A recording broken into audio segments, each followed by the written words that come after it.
Улукбек Марипов кызматынан бошотулду. Кыргыз Республикасынын президенти Садыр Жапаров кол койгон жарлыкка ылайык, Кыргыз Республикасынын Конституциясынын 71-чи беренесине ылайык, Марипов Улукбек Асамидинович Кыргыз Республикасынын министрлер кабинетинин төрагасынын милдеттерин аткаруудан бошотулду. Бул тууралуу президенттин басма сөз кызматы билдирет. Президент Садыр Жапаров министрлер кабинетинин төрагалыгына Акылбек Жапаровдун талапкерлигин сунуштап, анын себебин түшүндүрдү. Мамлекет башчысы өзүнүн сустармактагы баракчасына билдирүү калтырды. Эмне себептен алмаштырды деген суроолор жаралат. Ар бир мамлекеттин эң негизги көйгөйү бул казынаны толтуруу. Казына көбөйсө элдин жашоосу жакшырат. Пенсия, жөлөк пулдар, эмгек акылар көтөрүлөт. Инфраструктура жана башка тармактар жакшырат. Мына ошондо гана күчтүү мамлекет боло алабыз. Акылбек Жапаров: быйыл казынаны 280 миллиард сом менен жапсам, эмдиги жылы 400 миллиард сомго жакындатам деп сөз берди. Эгер ага жеткире албаса, анда чара көрөм. Ошондуктан ал кишини азырынча сындабай, төрагалык кызматка коюп, убакыт берели деп жазган өлкө башчысы. Садыр Жапаров сунуштаган талапкеринин иштерин текшерип турганга күчү да, убактысы да жетерин маалымдады. Анын мурдагы ишмердиги кандай болгонуна баа берип, ичкен жеген деп сындап жаткан жарандарыбызга айтарым: менин убагымда анын ар бир баскан турган кадамы, кыймыл аракети толук жеке көзөмөлүмдө болот. Менин көзөмөлүмдүн астында кумтөр маселесин бүтүрдү.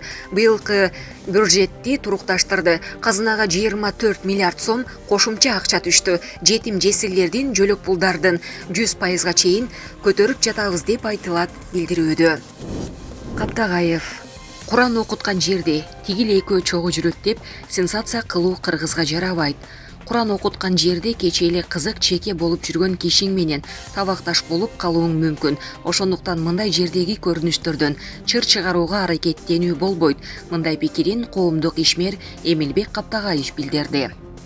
Тойдо же Куран окуткан жерде тигил жүрөт, бул жүрөт деп сенсация кылуу натура кыргыздар үчүн. Мен муну генерал Ташиев менен мурдагы бажы кызматкери Матраимовдун бир тойдо болгонунан кыйкым издеп, мамлекеттик саясий маселелерине байлап чуу чыгаруудан улам жазып жатам. Жер тамырынан эл тамыры көп дейт элебиз. Кайсыл бир тойго же Куран окутуп бата кылган жерге бара жатканда кимдер менен чогуу болуп кала турганыңды болжоп болбойт. Кече эле кызыл чеке болуп тирешип жаткан кишиң менен ал жерде жолугуп, атүгүл бир табакташ болуп калууң дагы ажеп эмес. Сыпалык кылып чакырган адамдардын кадыр үчүн келген башка адамдарды сыйлап чогуу турууга туура келет. Тиги бар турбайбы, бул бар турбайбы деп тескери бурулуп басып кете албайсың. Бул дагы биздин улуттук менталитет менен маданиятыбыздын бир жагы, деди ал. Абыкеев президенттин кеңешчиси Касмамбетов мамкатчы болуп тайындалды. Чолпонбек Абыкеев мамлекеттик катчы кызматынан бошотулду.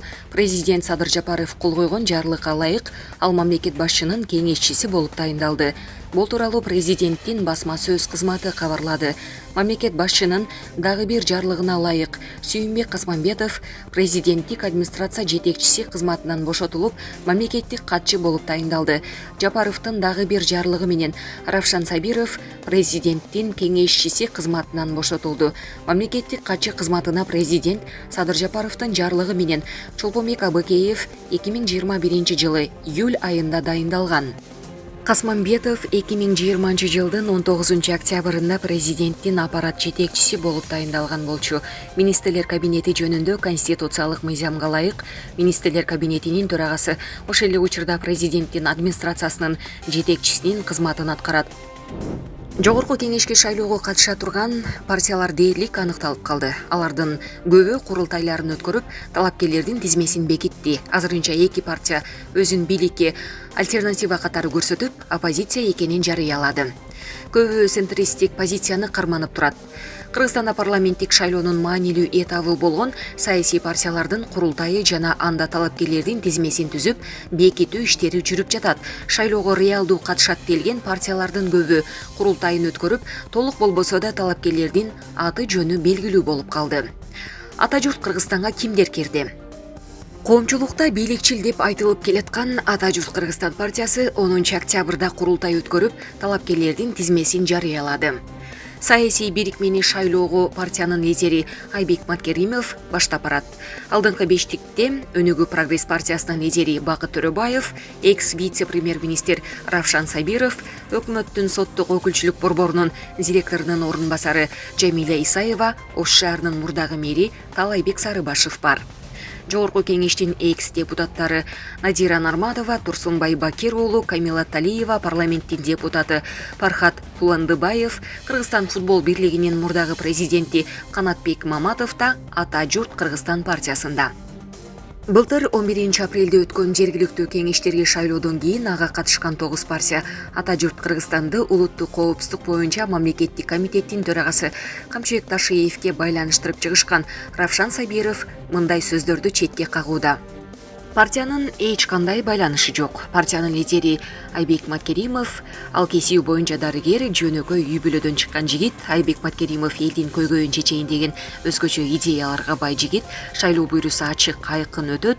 Президент эч кандай административдик ресурс болбойт.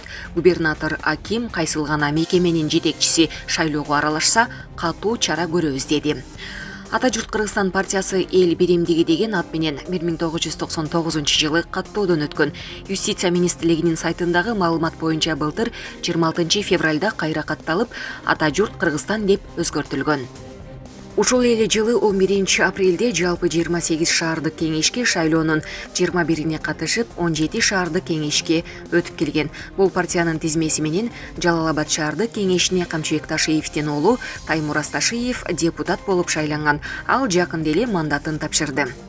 10 октябрда Азаттык партиясы да курултай өткөрүп, парламенттик шайлоо үчүн талапкерлердин тизмесин тактады. Партияда анын лидери Исмаил Исаков, жогорку кеңештин мурдагы төрагалары Медиткан Шеримкулов, Ишенбай Кадырбеков, Ахматбек Элзибеков, экс-депутаттар Жылдызкан Жолдошова, Бактыбек Калмаматов жана журналист Мыктыбек Арстанбек бар. Саясат талдоочу Шайырбек Маматтокторов шайлоо алдындагы партиялардын саясатчылар менен саясий күчтөрдүн конфигурациясына мындайча баа берди. Саясатчылар бир нерсени жакшы түшүнүп алышты. Бүгүнкү күндө кыргызстандык шайлоочу партиянын атына, затына, программасы менен идеясына таптакыр көңүл бурбайт. Шайлоочунун өзүнүн чөйрөсүнө тиешелүү талапкерлери бар. Алар кайсыл партияга кошулса, аны ээрчип кете берет экен. Ошондуктан акчалуулар, айрым аймактарды жеке менчигиндей бийлеп алгандар былтыр парламенттик шайлоонун жокко чыгышына себепчи болгондор келип эле бийликчил партияларга кирип алышты. Демек, биригүүнүн максаты бир гана кызыкчылык. Ошондуктан азыр бийликчил да, оппозициячыл да партиялардын талашканы бир эле нерсе добуш. Бийликчил партиялар баарын бириктиреби? 11 октябрда Ынтымак саясий партиясы Бишкекте курултайын өткөрүп, парламенттик шайлоого катышуу үчүн талапкерлердин тизмесин бекитти. Тизмени Келечек партиясынын лидери, жогорку кеңештин депутаты Чыңгыз Макешев баштап барат. Тизменин алдыңкы сабында парламент депутаттары Марлен Маматалиев, Сагындык Келзибаев, Рада Түмөнбаева, Талант Мамытов, мурдагы инвестициялар министри Алмамбет Шыкмаматов, Бишкектин мурдагы мэри Балбак Төлөбаев, президент Садыр Жапаровдун коомдук башталыштагы кеңешчиси Адина Имарипова, Чоң Азат партиясынын мүчөсү Жаркынбек Касымбеков, блогер Эрулан Көкулов бар. Партиянын төрагасы Марлен Маматалиев былтыр жыйынтыгы жокко чыгарылып, бийликтин алмашуусун алып келген парламенттик шайлоого Мекеним Кыргызстан партиясынан талапкер болгон. Алмамбет Шыкмаматов ал шайлоо ыплас өттү деп митингге чыккан Бир бол партиясынан барган. Алардын катарында Чоң Азат партиясы да бар болчу. Жыйынтыгы жокко чыгарылган чуулгандуу шайлоодо Биримдик, Мекеним Кыргызстан жана Кыргызстан партиялары бийликчил деп сыпатталган. Ынтымак партиясы Юстиция министрлигинен 2012-жылы каттоодон өткөн. Быйыл 11-июлда Бишкек Ош шаардык кеңештерине кайра шайлоодо шаардык кеңешке келген. Партиянын лидери Марлен Маматалиев партия центристик позицияны карманарын айтып, бийликке жакындыгы жок экенин айтууда. Партиянын тизмесин карасаңар, кимдер киргенин көрүп толук түшүнөсүңөр. Оппозициячыл көз караштагы адамдар да бар. Бийликчил партия болгонубузда ошондой адамдар тизмеге кошулмак беле. Мен партияга ар кандай күчтөрдү топтогонго аракет кылдым. Эң негизги талап мамлекет үчүн кызмат кылам деген адамдар болсун дедик. Экинчиси таза болсун деген. 11 октябрда Улуттар биримдиги партиясы да Бишкекте курултай өткөрүп, парламенттик шайлоого катышуу үчүн 54 талапкердин тизмесин бекитти. Тизменин партиянын лидери Мелис Мырзакматов баштап барат.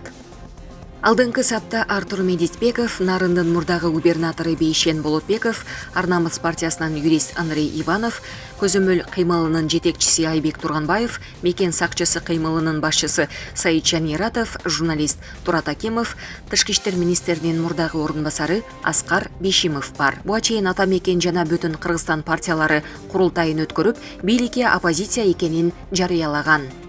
Парламенттик шайлоо 28 ноябрга белгиленген. Бул ирет жогорку кеңешке 90 депутат келет. Анын 54 партиялык система менен 36-сы бир мандаттуу округтан шайлоодо ат салышам дегендер 11 октябрга карата 200-гө жакындап калды. Партиялар 13 октябрга чейин курултай өткөрүп, жабык добуш берүү аркылуу талапкерлердин тизмесин түзүшү керек.